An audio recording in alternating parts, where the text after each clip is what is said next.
धान धान सतगुरु सच्चा बादशाह बख्श लो बाबा जी।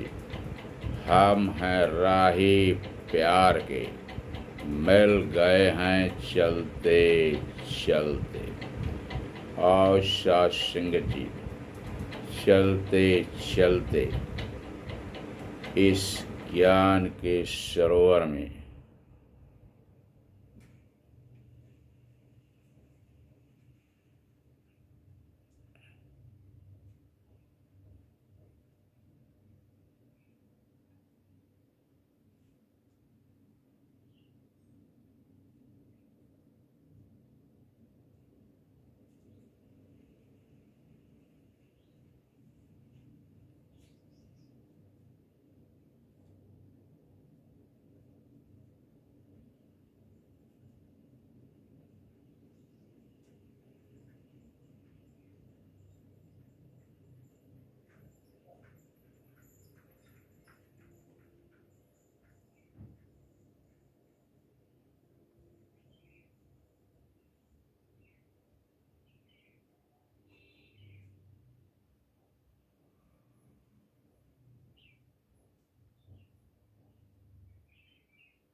आओ साधु संगत जी,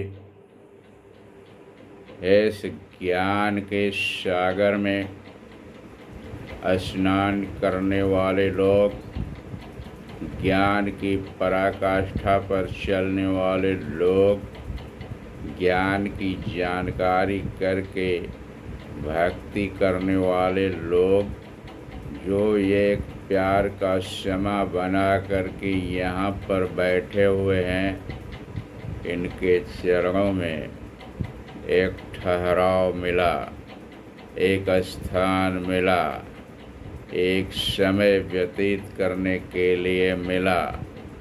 आओ साधु सिंह जी, सत्संग सरोवर में स्नान करके जीवन को धन्य करें। ज्ञान कर्म में ढल जाए तो जीवन का श्रृंगार बने। बता रहे हैं कि ये गुरु का ज्ञान जब कर्मों में ढल जाता है, तब सत्संग जी जीवन को सजा देता है। आओ सत्संग जी, ज्ञान की महानता और कर्मों का बखान हम करते चलें। दो सगे भाई, दोनों को सतगुरु ने ज्ञान दिया। ज्ञान को पाने के बाद एक ज्ञान की कोई परख न करते हुए, ज्ञान को ध्यान में न रखते हुए, वह रक्त रंजिश की भावनाओं में बह गया और तमाम पापाचार करते हुए अपने जीवन को व्यतीत किया। दूसरा भाई ज्ञान को पा करके, ज्ञान को अमल में ला करके, ज्ञान को कर्म में ढाला और साधु सिंह जी एक सुंदर संत का जीवन व्यतीत किया। अब कहते हैं कि दोनों में अंतर क्या हुआ। एक भाई 99 पाप किया, एक पुण्य किया। दूसरा भाई 99 पुण्य किया, एक पाप कर गया, कहीं से खोट हो गया। दोनों ही भाई इस दुनिया से शरीर छोड़ करके विदा हुए। ब्रह्मलोक में लेखा जोखा हुआ तो जिसने पुण्यों का भंडार लगा दिया था, जो संत था, उसके जीवन में एक पाप जो खोट बन के रह गया, स्वर्ग जाने से रोक दिया। ब्रह्मा ने कहा, यदि 100 का 100 टोटल पुण्य ही पुण्य रहा होता तो आप स्वर्ग में चले जाते। एक पुण्य के कारण वह रुक गया। दूसरा भाई नरक जाने से रुक रहा था, क्योंकि उसने टोटल पाप किया था, लेकिन एक पुण्य कर दिया था, जिसके कारण वह नरक में जाने से रोका जा रहा था। लोग कह रहे थे कि तुमने ये कोई पुण्य भी कर दिया है, यदि 100 का 100 पाप किया होता तो तू बड़े आराम से नरक में चला जाता। छोटा भाई ने सुना कि बड़ा भाई स्वर्ग में जाने से एक पुण्य के कारण रुक रहा है।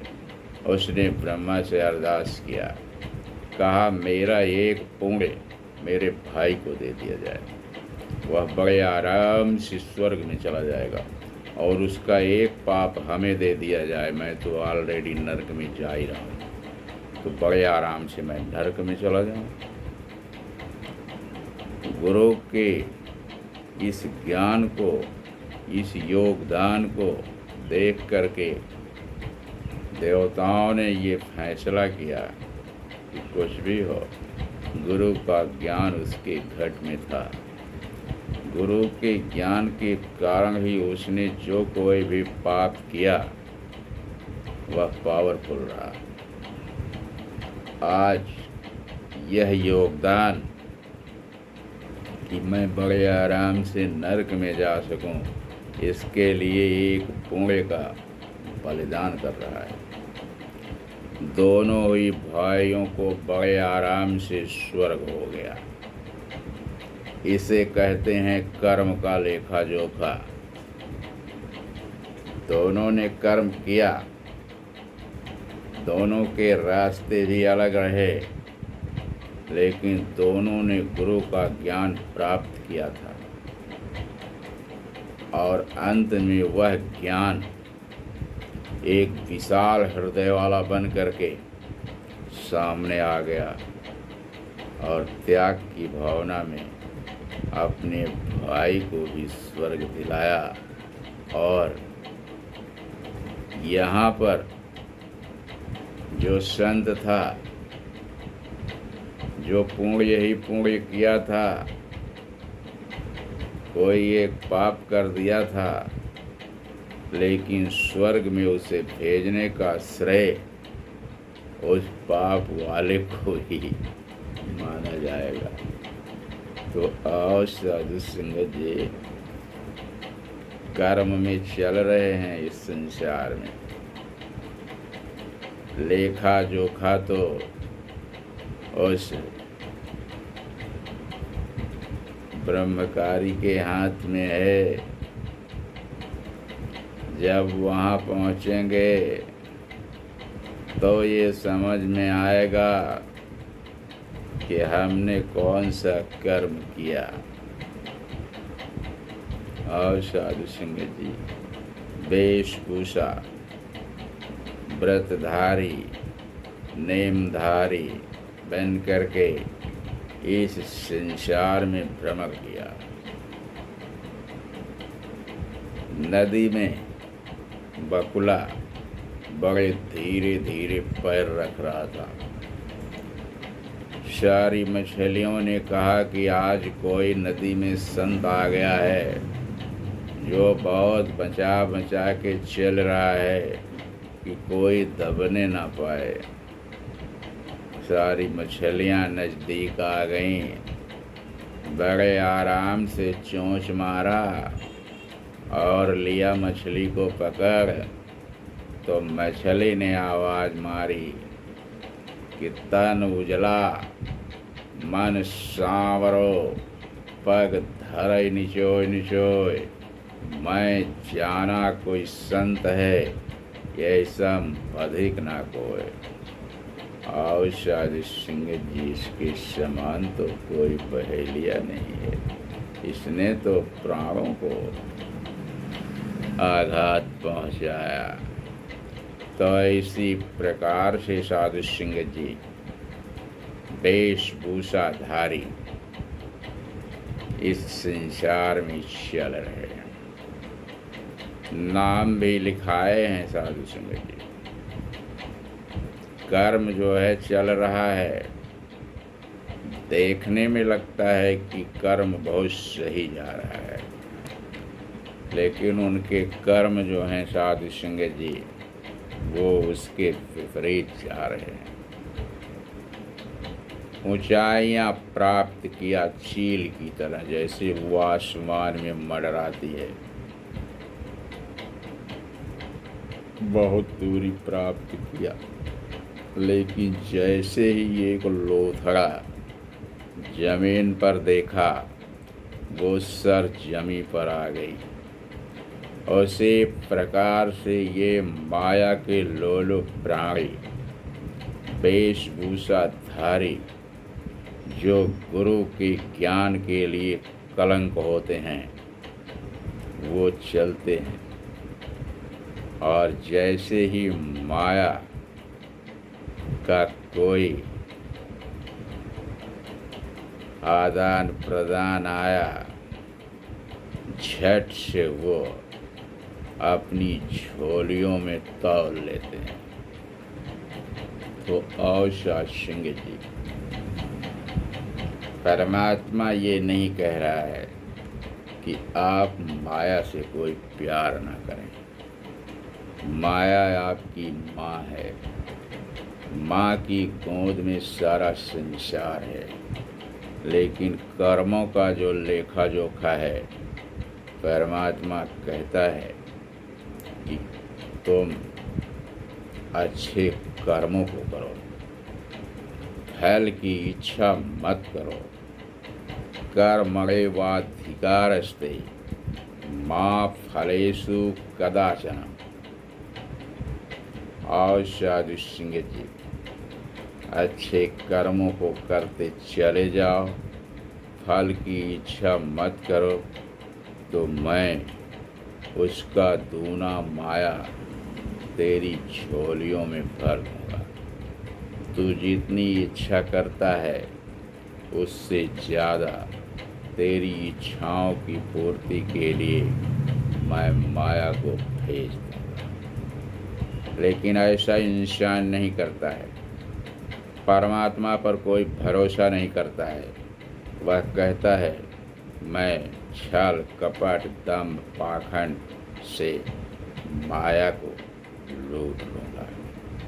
माया कहती है कि मैं जैसे ही रास्ते से आती हूँ, मैं उसी रास्ते से चली भी जाती हूँ। हाँ साधु सिंह जी, किसी का कत्लेआम किया, माया को लूट लिया। तो साधु सिंह जी, ये परमात्मा डॉक्टर बन के बैठ गया, तुम्हारी धज्जी उड़ाना शुरू कर दिया। कोई ना कोई रोग बन के तेरे शरीर में आके विराजमान हो गया, और फिर डॉक्टर के पास पहुंच करके डॉक्टर को सब माया दे डाली। आया तो पाया तो, लेकिन फिर परमात्मा घुमा करके ले लिया। तो ऐसी माया से क्या मतलब है? प्रभु कहता है कि सारी जिम्मेदारियां तो मैंने ले रखा है।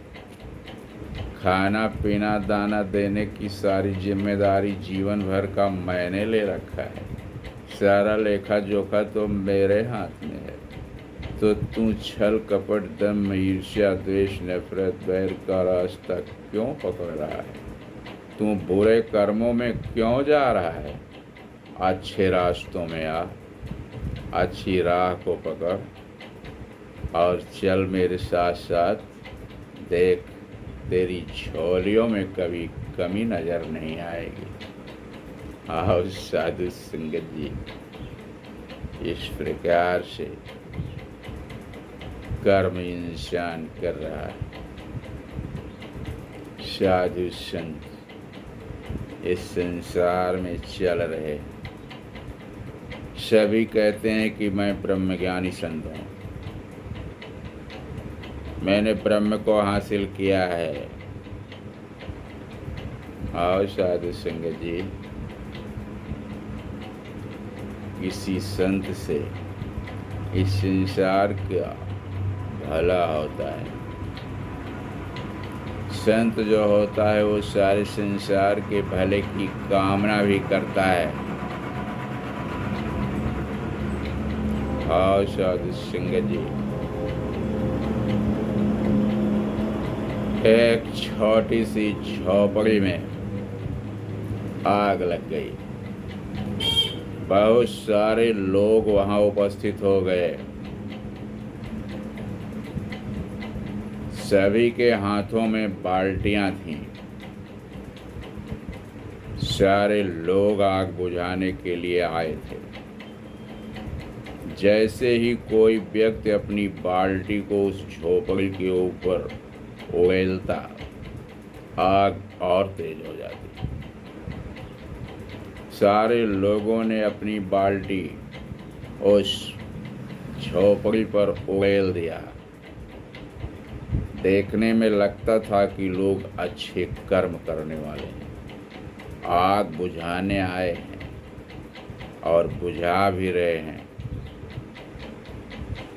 फिर कोई साधन सुलभ नहीं रहा। आग ज्यों की त्यों जलती रही और भी तेज होती रही। झोपड़ी जल के राख होती रही। फायर ब्रिगेड आया जौनपुर से। जितने भी फायर ब्रिगेड थे सब आ गए, आग बुझी नहीं। प्रतापगढ़, सुल्तानपुर, इलाहाबाद, इर्द गिर्द के जो जिले थे वो सब भी आ रहे हैं, लेकिन झोपड़ी की आग बुझ नहीं रही थी। बता रहे हैं कि आखिर में कारण क्या है जो बुझ नहीं रही है। कारण बताने के लिए झट से ये कोई छोटा सा फायर ब्रिगेड आया और पानी उगेल दिया तो झोपड़ी की सारी आग बुझ गई। सारे फायर ब्रिगेड और सारे झोपड़ी बुझाने वाले अपने घर चले गए। क्या कारण था? क्या उस छोटे से फायर ब्रिगेड में जितना पानी था उसके अलावा कोई आग बुझाने पहले नहीं आया? कहीं आया, लेकिन सब में पेट्रोल था।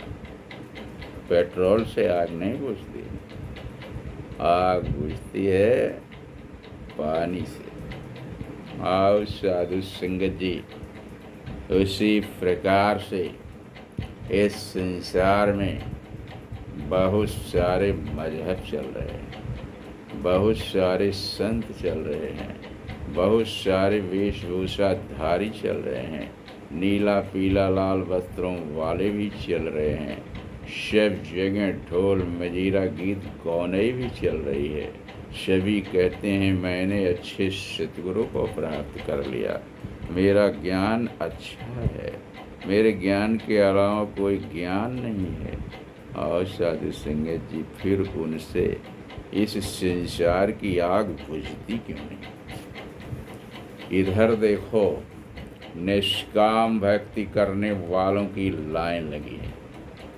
सभी निष्काम भक्ति करने में लगे हुए हैं। आओ साधु संगत जी, एक महात्मा की तबीयत खराब हो गई। सारे संत महात्मा आते रहे जाते रहे, बर्फी पानी पीते रहे, नमकीन चाय करते रहे। सारे लोग देखने आते थे। जिसको अच्छा संत समझा जाता था उनके चरण भी धोए जाते थे, घरों में छिड़काव किए जाते थे, महात्मा को पिलाया भी जाता था।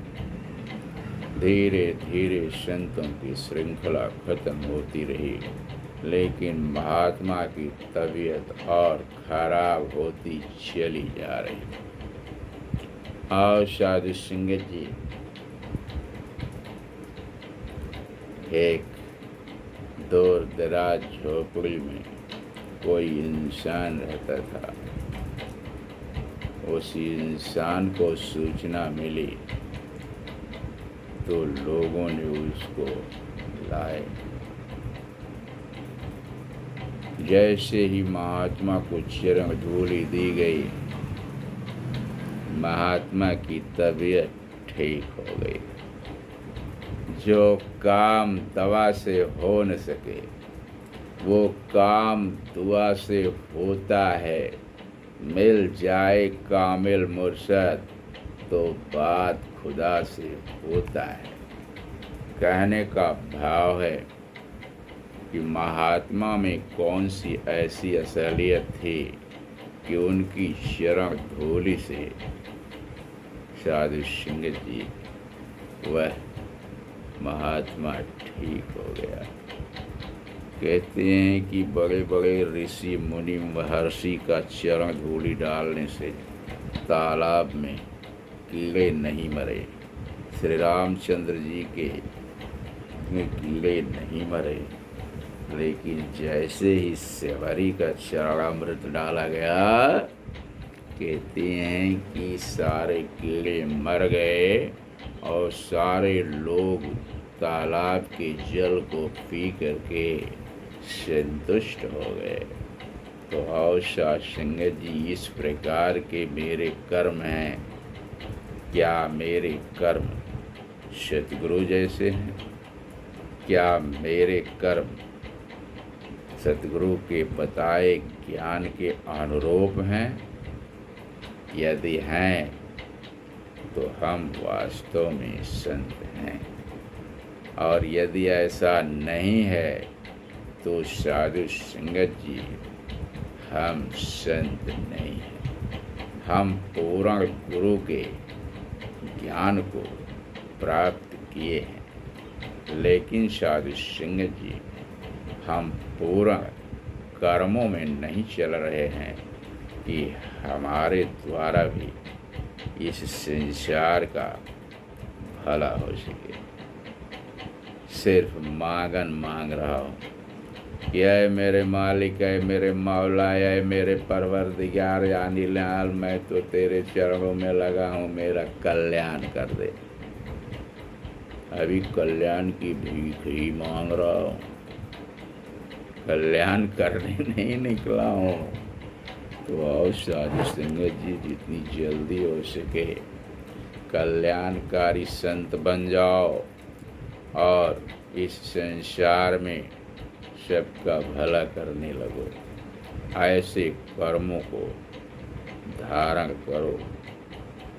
प्रभु ये नहीं कहता है कि तुम सारी चीज़ों को इस संसार में त्याग करके मेरा भक्ति करो। प्रभु कहता है कि कर से कर्म करो विधिनाना, और मान राखो जह कृपा निधाना। सारे कर्मों को सुचारू रूप से करो, मैं तुम्हारे साथ हूँ। तुम्हारे कर्मों के हिसाब से लेखा जोखा माया की कमी नहीं होने पाएगी।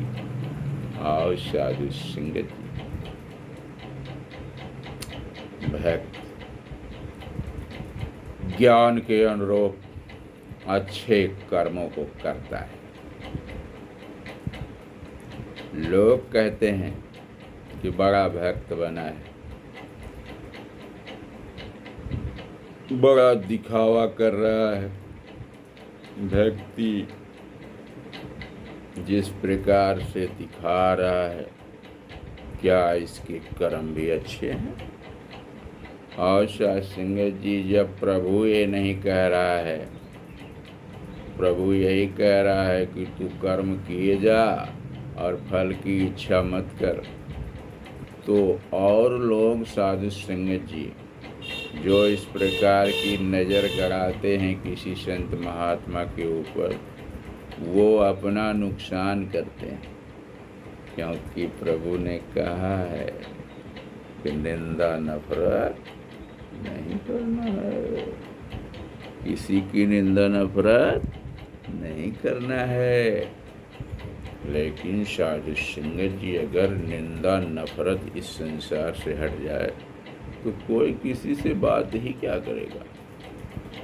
सारे लोग साधु संगत जी जो कुछ भी बात करते हैं वह निंदा नफरत के रास्ते पर ही करते हैं, और निंदा नफरत में इतना आनंद है कि साधु संगत जी उसे ही अपना असली कर्म मानते हैं, असली कर्म मानते हैं। और उनके जीवन का एक ही सिद्धांत होता है कि यही असली कर्म है, निंदा नफरत करते हुए जीवन को जिए। नहीं साधु संगत, संत महात्मा जो होता है वह किसी की निंदा नफरत नहीं करता है, सारे लोगों को लेकर के चलता है और सारी जगह अपने प्यार का वातावरण बनाता है। सारे लोग उस प्यार के वातावरण में आते हैं और साधु संगत जी आपकी ही तरह अपने जीवन को धन्य करते हैं। तो आओ साधु संगत जी, इस प्रकार का कर्म बने कि हम साधु संगत जी एक अच्छे संत बन सकें और साधु संगत जी उस झुग्गी झोपड़ी की आग बुझा सकें, उस महात्मा की तबीयत ठीक कर सकें। ऐसा कुछ ज्ञान कर्म में ढल जाए और जीवन का श्रृंगार बन जाए। धन धन सतगुरु सच्चा बादशाह, बख्श लो बाबा जी, हम हैं राही प्यार के, फिर मिलेंगे चलते चलते।